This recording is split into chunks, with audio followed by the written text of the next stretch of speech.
A team still in the title race but left injury-riddled and understaffed. The simple answer would be to point towards bad luck or incidents beyond our remit of control as fans, as plausible causes for the hard yards that have plagued this season for us so far. And yet, despite all of this, I maintain Arsenal are extremely lucky.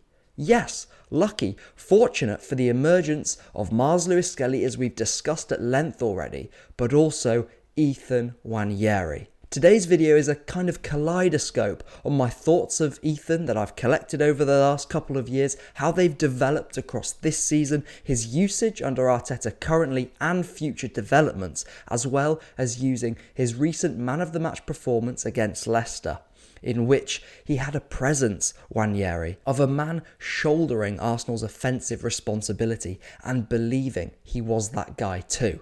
To try and show all of you watching that this is not just your normal teenage sensation, but already so much more. Welcome back to the Harvey Gratian YouTube channel. I'm so glad you found us or are joining us once again. And before we look at his game as a whole, I want to analyse in more detail his performance against Leicester to start construing some of the key themes as well as the key words that are going to pop up across this video, namely responsibility and repertoire.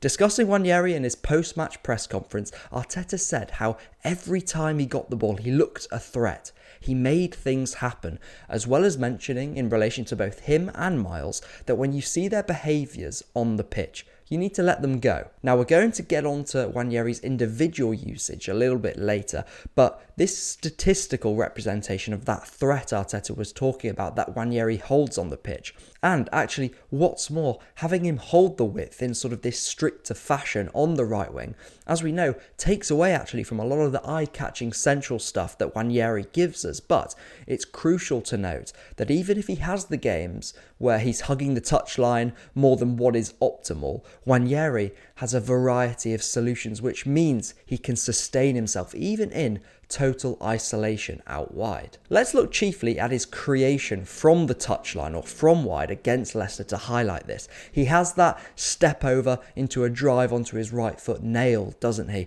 Possessing that two-way dilemma for the fullback, but with, I think, what makes it pop is that burst that he possesses, that explosion, and that's going to be important when we talk about his profile again a little bit later, more in depth. He's obviously picked up that assist for Mikel Merino, and I think the decision making to realise that Christensen had actually given him a bit of respect, that distance, and with that, it's not just the quality of the whip delivery and that threat from the touchline or the half-space crossing that Saka too has really perfected. But look how quickly he gets the ball out of his feet. That conviction in every single action and in every single touch is absolutely apparent with Nwaneri, a feel for the game. And we also saw in little snippets how this translates to the middle of the pitch too. Just 5 minutes in, we created this situation, and we did a couple of times in the game in our build-up where Jurrien Timber ghosts on the outside, Trossard in the false nine overloads and links, and it gives us that little bit more freedom for Nwaneri to pick it up centrally, drive, bob and weave, and find his Hale End battery mate Lewis-Skelly. Or when Ødegaard releases him here, look at how he takes it in his stride, how he gets those feet moving in that choppy, shifty motion, how easily he can explode away, taking the ball fired in at a rather awkward angle, that short backlift then grazing the top of the crossbar, and that fluid feel to Nwaneri's game. This kind of absorption of awkward bounces or frantic passages is actually where I think Ethan shows his most coolness and the greatest control of his actions. However, let's take him away from that isolated game now. You will have heard me use the word shifty to describe Nwaneri at times, and for me it's the word that best characterises what makes Nwaneri so effective, so hard to pin down and so unique as a profile. When you watch Nwaneri carry the ball and carry the ball at speed, he has these constant little rapid steps, which is why he possesses such a control of the ball in small spaces, but it is also what allows him to impact the game over those bigger distances too. he gets into stride, into top speed straight away. And often when he's sort of running at you, those steps are so hard to control. He's always constantly adjusting himself, and he can receive, he can spin and chop away at the ground all in one fluid motion. But Ethan Nwaneri is not just all hum and rush. It isn't just acceleration, there's a deception and a patience as well, especially to his dribbling and sort of his understanding, I think, of the tempo of the game, that not just allows him to beat you and deceive you on both sides, but knowing when to speed up and when to slow down the game. Take this example, returning to that Leicester match. Look how he waits for Ayew to get too close on the wrong side of him so he can feint one way and burst in between him and Christensen. Initially here, Nwaneri was in a bit of a tough spot, and I think alongside Lewis-Skelly's emergence and development, these have become real avenues of threat again for Arsenal, because with Miles it's that deliberate baiting, the playing against momentum and then powerhousing your way forward.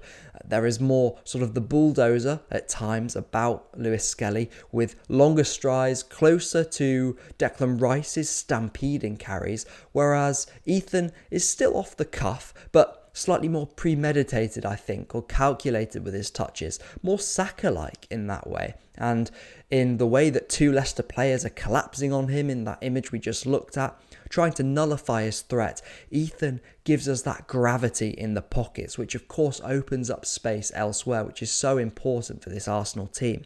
I've used this passage before, haven't I, to praise Declan Rice in terms of how we get the best out of him, especially with a more City, sort of passy Zubimendi possibly on the way. But it all stems from Nwaneri being comfortable under contact, his ability to deal with the ball fired into him by Saliba here, to wriggle free, to have that gravity, and then release Declan Rice moving from low to high. There are countless examples of this, but take this one against Preston in the Cup, with Nwaneri showing his demand for the ball, that purpose of his first touch, which immediately sets himself before again grazing the woodwork. And guys, this is simply just the beginning, because when you've got a player that poses all this threat across so many different zones, as well as this repertoire on the ball, as well as this unwavering confidence, are you listening to the blend of qualities I've just run through? You've got this wriggly, shifty carrier who can absorb contact like it's nothing,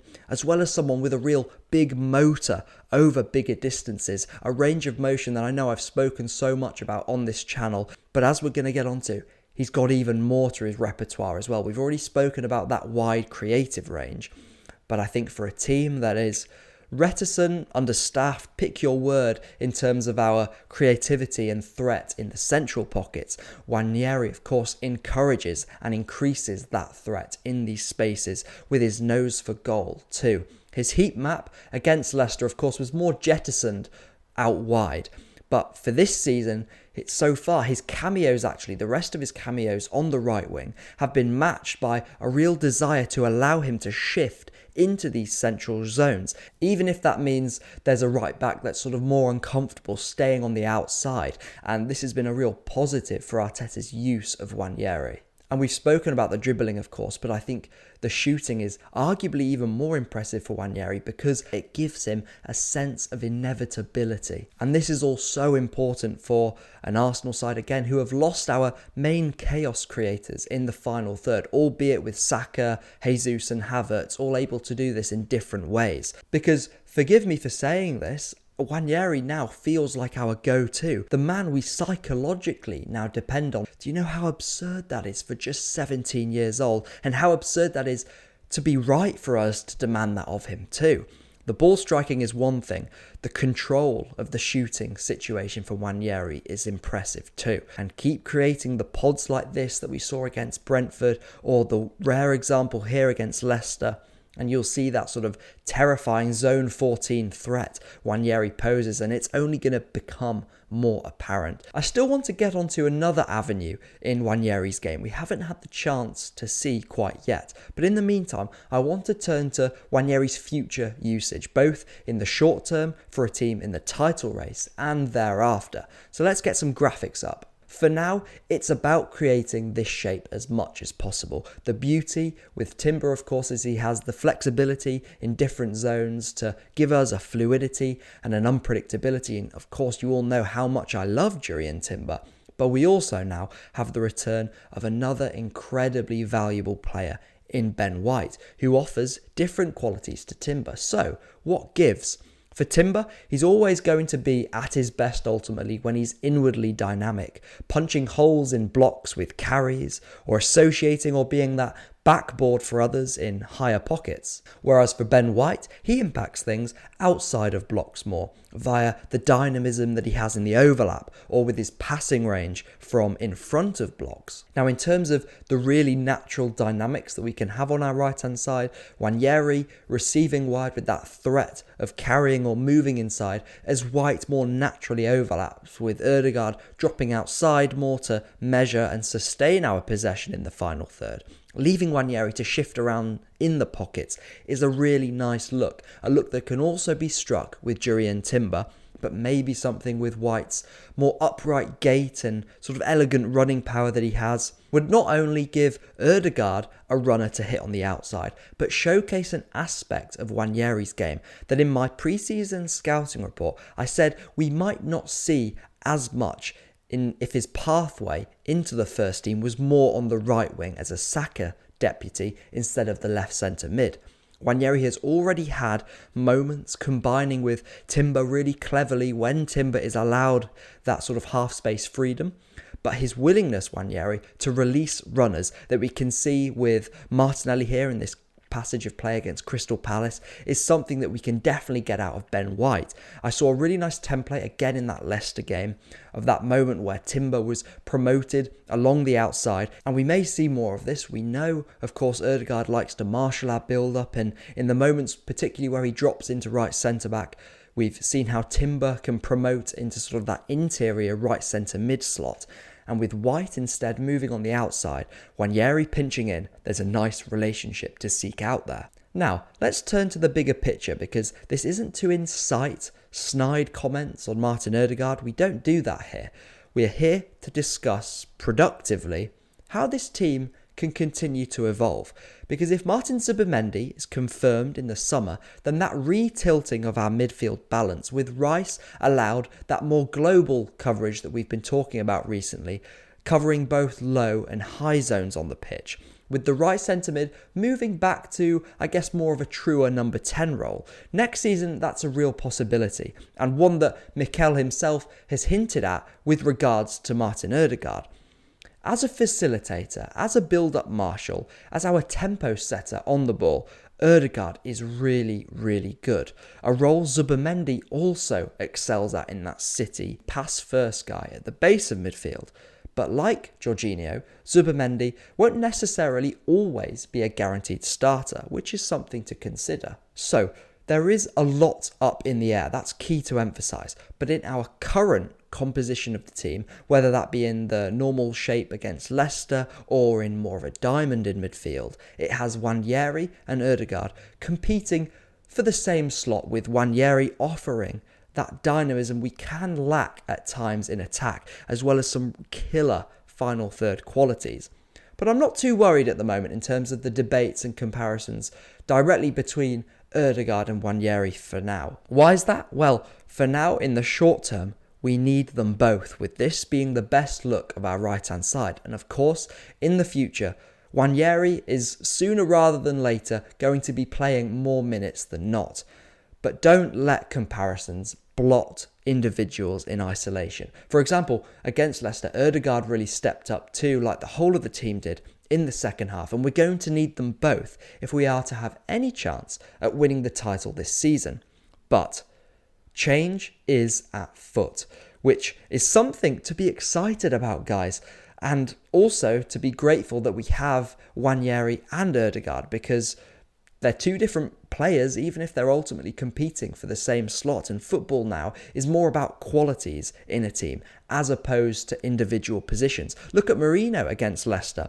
We had forced Leicester deeper and no longer needed Trossard's sort of connections in the false nine, and instead that bigger box presence, even if it's someone that isn't a nominal number 9. But Nwaneri over Ødegaard's shoulder, of course, is not going to go away, and it may have to be a change in composition in order to facilitate both of them, although this isn't necessarily my preferred option, particularly because a shape like this would incite a change out of possession if Nwaneri becomes that gobbly, floaty shadow striker, and leaving again room for the right centre mid, or a possible change in our right back role too, mirroring what the left back does in the diamond, moving from full back to centre mid. But what I want to emphasise again, guys, is that Nwaneri inevitably is going to get his minutes. And Arteta knows, I think, too, that change is afoot, but be measured with your discussions. Understand what this team needs and its possible routes for evolution. And right now, we still need all of Martin Ødegaard's qualities. All of his qualities both on and off the ball, remember. So keep your discussions measured, because we've got two brilliant players that I'm really grateful to have. I've had these notes for this video, as some of you know, for a while now. So why have I decided now to upload it? Well, it's Ethan's mentality. Again, a real similarity in strength to Lewis-Skelly, although a very different character on the pitch. In Miles, you have that noisier presence. He has a swagger in how he expresses himself, that outspoken, larger-than-life character. Then with Ethan, he has the exact same unwavering self-belief and coolness under pressure, but in a more unassuming way. His emotions will stay bubbling under the surface, like his continued calls for the switch against Man City for his goal, or his celebration after assisting Mikel Merino.